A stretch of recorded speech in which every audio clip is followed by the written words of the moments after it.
dia tonolona ho antsika mianakavy tsy akanavaka hatrany a ny fitahian'andriamanitra ny fanasoavana avy amin'ny fanahy masina sy ny fampiraisana ao amin'ny Kristy Jesosy. Pasteur Tojo Ranavaromanana, ny rahan'Andriamanitra indray mba hampahery anao androany a hitondra hafatra fo izay asono avinao a asono mandrakizay anao a amin'ity fotoana ity. Tao anatin'izay fotoana vitsivitsy zay dia ndresaksika ny amin'ilay toe-tsaina mila ananana raha tia handrombaka ilay fiainana be dia be sy ilay fiainana vaovao ao amin'ny Jesosy. Mbola hitoy ao anatin'izany tsika androany dia ny hoe toe-tsaina feno fanetretena, toe-tsaina feno fanetretena. Za dia manonona fa ity hafatra fo ity hitondra fanandratana mandrakizay, hitondra fanandratana mahakitra sy fisandratana ao amin'ny hoavinao. Tsy fantatro hoe inona ny toe-javatra atrehanao zao ianao manaraka nyity havatra ity mety amin'ny réseaux sociaux sy ny namany, fa ny fantatro inoy akatoavy ane ty hafatra ity dia ho hitanao fa isy tanana lehibe avy any an-danitra hisitona ny farim-piainanao hiakatra, hisitona ny finoanao hitombo, hisitona ny ara-panahinao ho amina dimension vaovao indray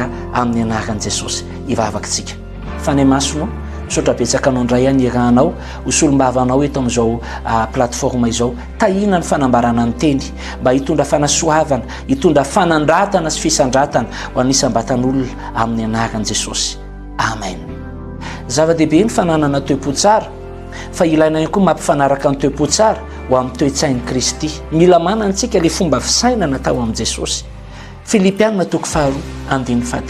Filipianina 4:5. Hoy ny ambaran'ny tenin'Andriamanitra amin'ny anaran'i Jesosy. Aoka ho ao aminareo izao saina izao izay tao amin'ny Kristy Jesosy koa. Mahafinaritra be zany. Aoka hozy izy ho ao aminareo izao saina izao, zany hoe nisy fomba fisainana nananan'i Jesosy nety niatrika ny asa-pamonjena ty tany dia miangavo amin'ny Baiboly mba ho ao amiko, mba ho ao aminao koa zany saina zany. Inona ary ilay saina? 9 izay na dia nanana endrik'Andriamanitra azy dia tsy nataony zavatra ho fikiriny mafy ny fitoviana amin'Andriamanitra, fa nofohanany tena tamin'akany endriky ny mpanompo sy ny natongavany omana mpitoviana amin'olona. Ary rehefa hita fa nanana tare olona izy dia nanetry tena ka nanaiky hatramin'ny fahafatesana. Dia ilay fahafatesana tamin'ny hazo fijaliana, tsy indrin'ny Baiboly hoe dia ilay fahafatesana tamin'ny hazo fijaliana, tsy fahafatesan'olona malaza, tsy fahafatesana mpanjaka. Jesosy dia mpanjaka fa tsy maty tahaka ny mpanjaka, fa fahafatesana teo amin'ny hazo fijaliana. Koa izany ozy nanandраtan'Andriamanitra azy indrindra sy nanomezany azy anarana izay ambony anarana rehetra mba ho amin'ny anaran'i Jesosy nandreolihan'ny lohalika rehetra na any an-danitra, ity tany any ambany tany sy any eken'ny lela rehetra. Fa Jesosy Kristy no tompo ho voninahitr'Andriamanitra ray. Tsara loatra ny andalatsoratra masin'izany. Aizakainy le teny fanalahidy amin'ny 5 aoka ho ao aminareo izao saina izao. Aika izany havana fomba fisaina tsotra izay hovaina dia tena ampy anandratana tokantrano, anandratana fiainan'olona kiray, makany amin'ny mandrakizay, makany amin'ny fahalebiazana, makany amin'ny fiainana be dia be. Fa toe-tsaina kiray diso ihany koa zany, tahaka ny toe-tsaina miavinavina dia mety hanetry sy hapetrolona ao anatin'ny fotoana mahakitra. Anisan'ny toe-tsain'ny Satana dia avinavina. Satana ne ranobebaka mino fa navelan'Andriamanitra, fa Satana be ambopo, Satana mpiavinavina. Hatramin'ny androany mbola tsy nahita andalatsoratra masintsika hoe Satana dia niaiky ny fahotany, Satana dia mibebaka. Fa za mino fa navelan'Andriamanitra ny elony, fa nanana toe-tsaina tia manambony teny izy, manana toe-tsaina zany izy hoe Andriamanitra no mila mitady fa za tsy mila mitady an'Andriamanitra. Aloha any Satana zany fa za sy anao kosa andehantsika netry tena.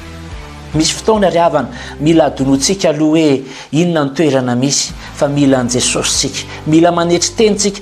Mba hafanao mavita zavatra na eo amin'ny fiainanao andavanandro azy. Raha manangana trano ianao mety manana toerana tsara ianao, fa misy zavatra azonao ataovy ao dia adon'olo le toerana tsara. Fa afaka mibatana ianao na brika anankiroa na telo hoe afaka mitona fasika ianao, ohatra ny resahako satria any amin'le fahavitan-javatra no tokony eritreretintsika, fa tsy any amin'le hoe za ve zao dia anao an'izao, za ve olona ohatrao dia hivavaka, za ve olona nampianarina sy ohatrao dia anaiky tokoteny amina plateforme ohatr'izao.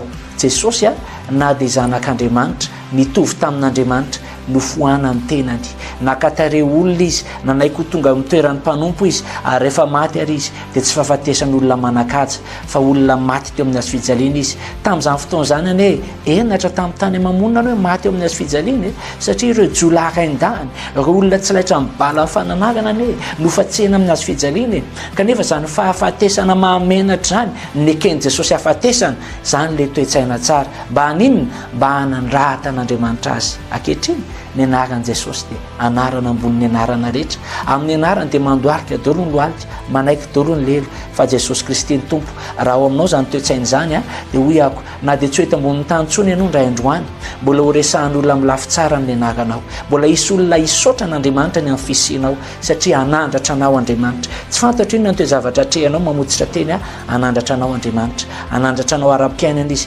anandratra anao izy arakasa anandratra anao izy eo amin'ny araboly amin'izay rehetra ataonao ary fanandratan'andriamanitra tsy tsahatra raha tsy tafahoana amin'i jesosy tsika eny amin'ny raolanitra ianao zany ivavakintsika fa ny masonao misaotra betsaka ny amin'ny osotrao izay mikasika amin'ny tsiraray avy manandratra fiainana mampitombo ny herim-panahy mamelona fanantenana mampitraka ny lomi-tanondrika ary zay sotominao hiakatra tsy azon'ilay ratsy ho sotomina midina intsony amin'ny anaran'i jesosy amen zava-dehibe zany toetsaina manetry tena pasteur Tojo Ranavaromanana niaraka taminao tamin'ity fotoana ity makasitraka ny MCTV makasitraka ny amin'ireo teknisiana mahafinaritra ao ambadika eny koa ny tenako a tsodrananao a lasanao e tsy resy voavonao